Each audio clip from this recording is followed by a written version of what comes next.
भावांनो, कल्याण ग्रामीण भागामध्ये सतत चर्चेत असलेलं सांप्रदायिक विभागामध्ये सतत चर्चेत असलेलं गाव म्हणजे हेडुटणे गाव. आणि त्याच गावामध्ये परत पलावा 2 नंबर गेटसमोर यावर्षी परत एकदा मोठा सप्ताह आयोजित केलेला आहे. आपले सप्त्याचे आयोजक आहेत कबीरदादा कालन, जे हेडुटणेचे माजी सरपंच आहेत. तर भावांनो, खरंच तिथे 5 दिवसाचं तुम्हाला महाप्रसादाचं आयोजन केलेलं आहे. खूप चांगल्या पद्धतीनं आयोजन केलेलं आहे. त्याच्यानंतर 5 दिवस कीर्तन आहे. तर तुम्ही तिकडे एकदा अवश्य भेट देऊ शकता. पार्किंगची खूप चांगल्या पद्धतीने सोय केलेली आहे. बसण्याचे पण खूप चांगल्या पद्धतीने नियोजन केलेलं आहे. महाप्रसादासाठी तिकडे कुठलीही गर्दी होणार नाही याची दक्षता घेतली जाते. आणि खूप म्हणजे खूप छान पद्धतीने केलेलं आहे. तर 5 दिवसाचा आहे मित्रांनो, आज 3रा दिवस आहे. अजून 2 दिवस बाकी आहेत. तुम्ही एकदा नक्की भेट द्या. नाव खूप मोठ्या संप्रदायामध्ये आहे. या मंडळींना विचार, महाराष्ट्राच्या कानाकोपऱ्यामध्ये वारकरी संप्रदायाच्या प्रचार आणि प्रसारामध्ये फिरत असताना वारकरी संप्रदायाचे अत्यंत शुद्ध, सात्विक आणि भव्य दिव्य उत्सव करणारा भाग म्हणजे हा सगळा आपला पनवेल आणि सगळा हा कल्याण डोंबिवलीचा भाग सांगितला जातो. विशेष करून आगरी समाजाचा भाग सांगितला जातो. आणि या सगळ्याला कारण सावळाराम महाराज आहे. हे तितकंच नाही, हे कधी नाकारून चालणार नाही. हे कधीही नाकारून. मी मगाशी दुपारी महाराजांशी बोलत होतो, दोन्ही महाराजांशी, जगन्नाथ महाराजांशी बोलत होतो, जयेश महाराजांशी बोलत होतो की या सगळ्या परिसरावर खरं तर आपण ज्या समाजातून आहोत, आपल्या आगरी समाजाकडे संपत्ती, सत्ता सगळं आहे. फक्त त्याला एका महत्वाच्या संस्काराची गरज होती आणि ती सावळाराम महाराजांच्यामुळे, वामन बाबांच्यामुळे आपल्याला मिळालेली आहे. हे मान्य आहे. कारण मी अनेक वेळेला सांगत असतो, समाज याच्यातला स हे अक्षर खूप महत्वाचं आहे. थोडं धाडसाने बोलायचं झालं तर हे स निघून गेलं की खाली काय राहतंय आपल्याला माहित आहे.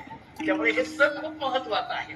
हा स समन्वयाचा आहे, हा स संस्काराचा आहे, हा स सात्विकतेचा आहे आणि हा स सहनशीलतेचा आहे. आणि समाजातला हा स टिकायचा असेल तर सावळाराम नावाचा स पाहिजे होता. त्याच्याशिवाय हे होणारच नव्हतं. आणि त्यामुळे आज जो जन्मोत्सव एवढ्या मोठ्या पद्धतीने इथं साजरा होतोय, मला महाराजांचं नाव घेताना स्वानंद सुख निवासी सद्गुरु श्री सावळाराम महाराज आपण नाव घेतो. हे काय स्वानंद सुख निवासी म्हणजे काय? आपल्याकडे जो महाराजांचं नाव घेताना असं घेतलं जातं, सावळाराम महाराजांचं नाव घेताना आपण स्वानंद सुख निवासी घेतो. साधारणतः याचा अर्थ करताना जुनी मंडळी स्वानंद या शब्दाचा अर्थ ब्राह्मी स्थिती सांगितली. आपल्या वेदांताच्या मतामध्ये ब्रह्मस्वरूपता, आणि मग ते स्वानंद या शब्दाचा अर्थ ब्रह्मस्वरूपता, त्याच्या ठिकाणी सुखाने निवास करणारे स्वानंद सुख निवासी हा अर्थ झाला. पण मी थोडा उलटा करतो. स्वानंद या शब्दाचा अर्थ ब्रह्म, हे ब्रह्म ज्यांच्या जवळ सुखाने निवास करायला आलं हे स्वानंद सुख निवासी. त्यामुळे हे स्वानंदाकडे गेले नाही, स्वानंद ज्यांच्या जवळ आला आणि सुखाने निवास करायला लागला, ब्रह्माला सुद्धा वाटायला लागलं आपल्याला जर आपण साजरा करत आहात. या परिसरामध्ये अनेक वेळेला आमचं येणं असल्यामुळे मित्र अनेक वेळेला म्हणतो की आपण काहीतरी जी काही थोडाफार अभ्यास केलेला आहे तो अभ्यास कुठेतरी जाऊन सांगावा. असा ज्या महाराष्ट्रातल्या पुढल्या वर्षी बोलवायचं नाही, बाकी सगळ्यांना बोलवा अशी परिस्थिती आता झाली.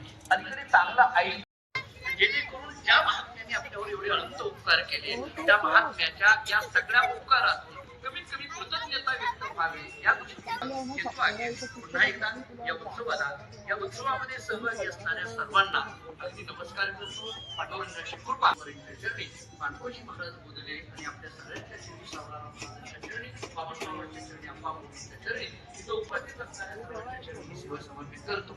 मला यायला जरी उशीर झालेला असला, मला का बोलवलं इतके असताना सगळे इथं इतकी एका इतकी सगळी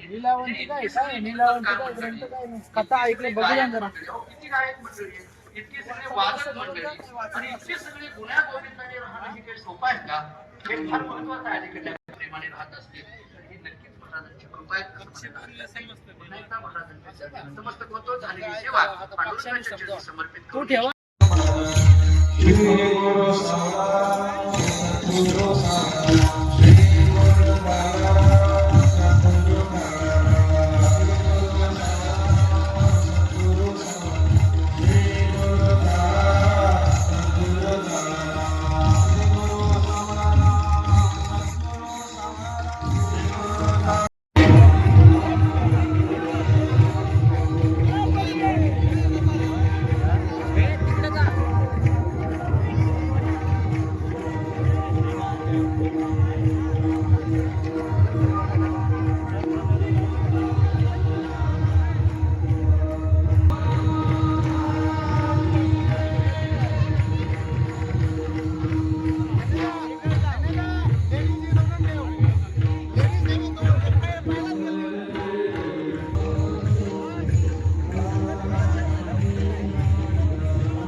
काउंटरला वाटाण्याची भाजी वापरा, वाटाण्याची भाजी 2 नंबर काउंटरला.